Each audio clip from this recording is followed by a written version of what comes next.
Roll the script.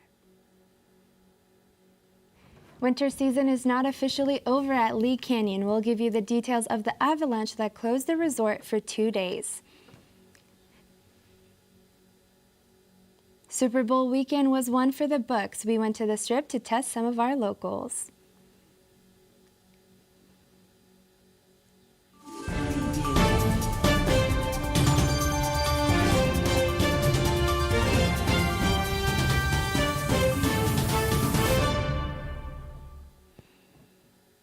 Thank you for joining us on Studio G. My name is Medina Ansari.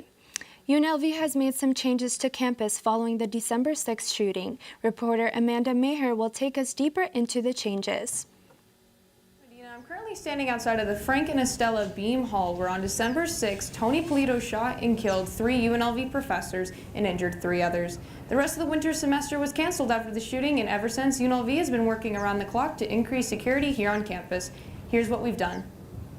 I spoke with Arnold Vasquez, the Assistant Director of the University Police Service and Southern Command. Here's what he had to say. UNLV has increased the presence of the University Police Service as well as hiring a private security firm who are on campus from 7 a.m. to 10 p.m. Monday through Sunday.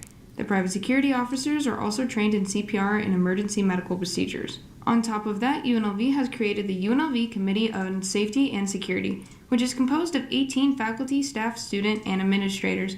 The full committee will meet twice a month starting in February through the end of the semester on matters of safety and security recommendations for campus building and public spaces, policies and protocols for communication, community stakeholders engagement, and coordination of security and safety programming, and suggestions on personal responsibilities for chairs, deans, and senior leadership in response to emergency situations.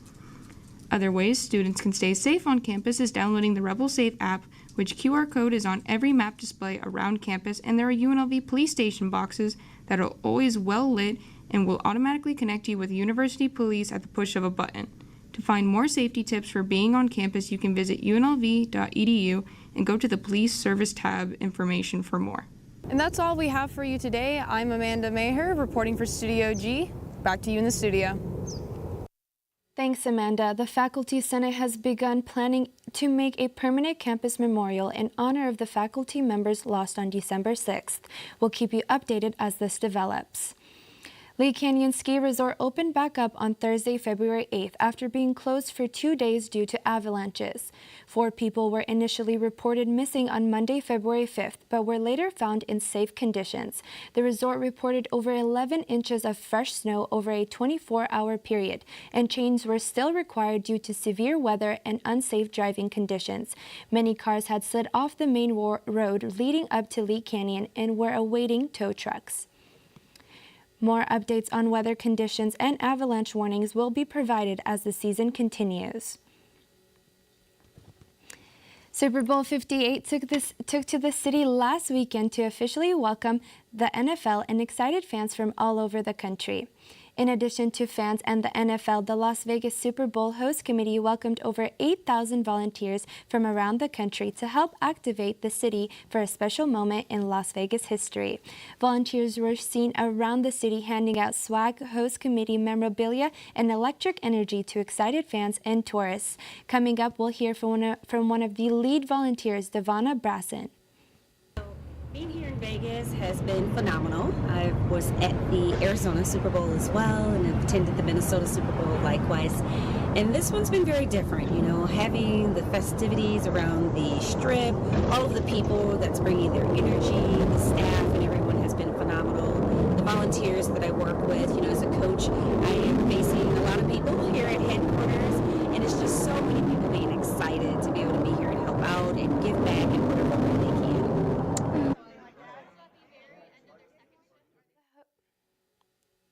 The host committee employed 15 UNLV interns over the last 6 months to help put this momentous event on for Las Vegas. Positions covered events and operations, graphic design, marketing, and more.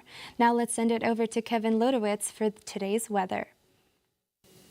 Thanks, guys. Yeah, let's get a look at what we got going on in the valley right now.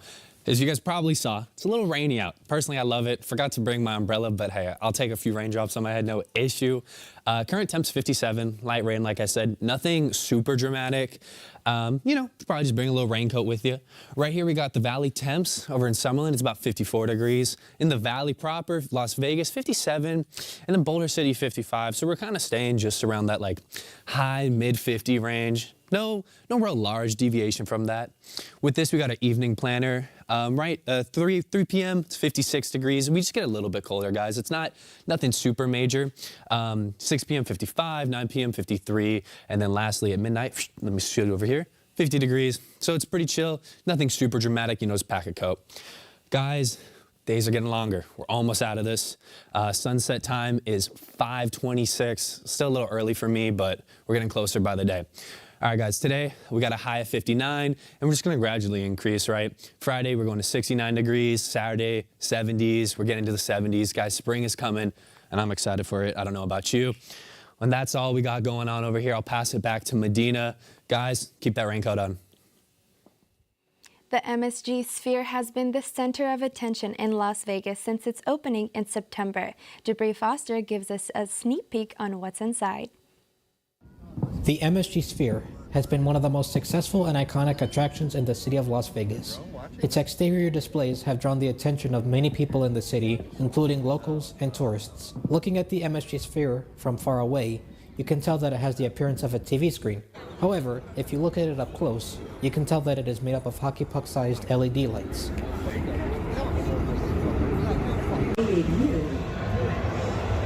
While you are waiting for your entertainment, whether it be a concert or a film, you can interact with multiple AI robots and ask them a couple questions, some of which speak different languages.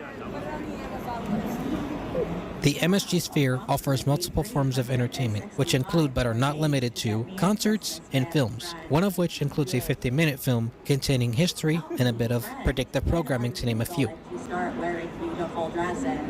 In the beginning, you may be a little disappointed while watching this film as the entire screen isn't lit up, but with a little bit of patience, your disappointment will soon flee as the entire screen around you will light up.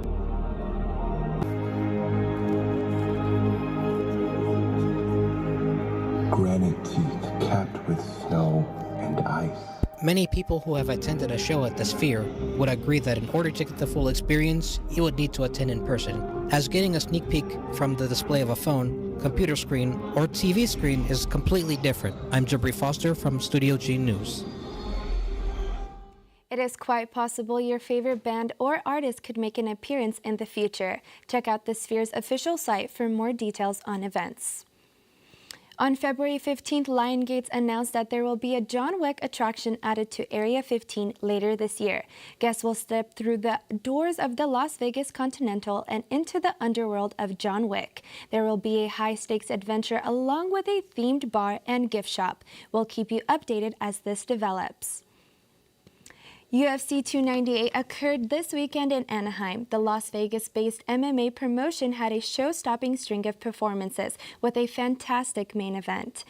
UFC 298 was an explosive night of fights with an amazing prelim card.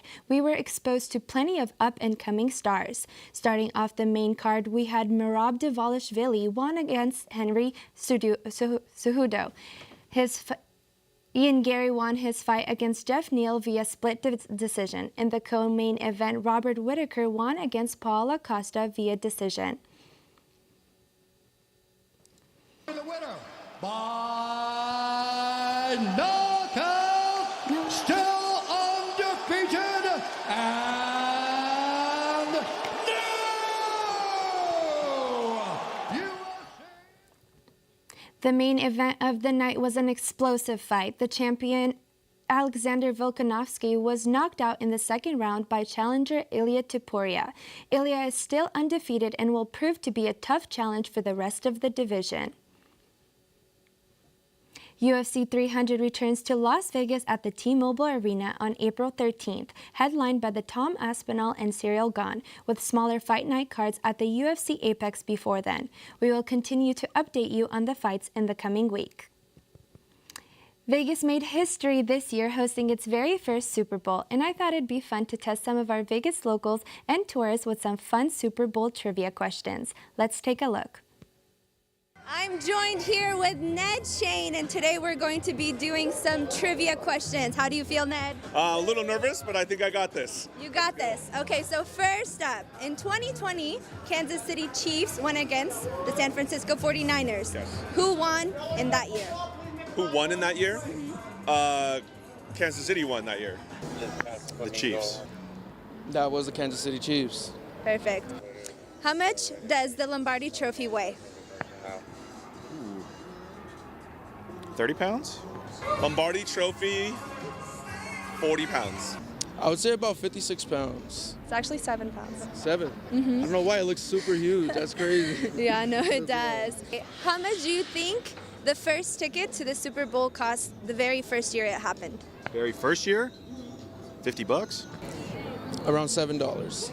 Very first Super Bowl, I know the Packers are in it, but the seats, if I had to guess, let's say $25. It was actually $12. $12, okay. Do you know what famous jeweler actually created the Lombardi Trophy? No, I do not. Do not. Take a guess. No. Famous jeweler? Chanel. Honestly, I couldn't even tell you. No? No guess. I'm gonna say Johnny Dang. I know it's not, but I'm gonna just give an answer. Which brand makes it? Uh-oh. Tiffany's? That's correct. Yeah, good job. Both Vegas locals and tourists showed impressive knowledge in Super Bowl trivia. Well, that's all the fun we have for today on Studio G. See you next time.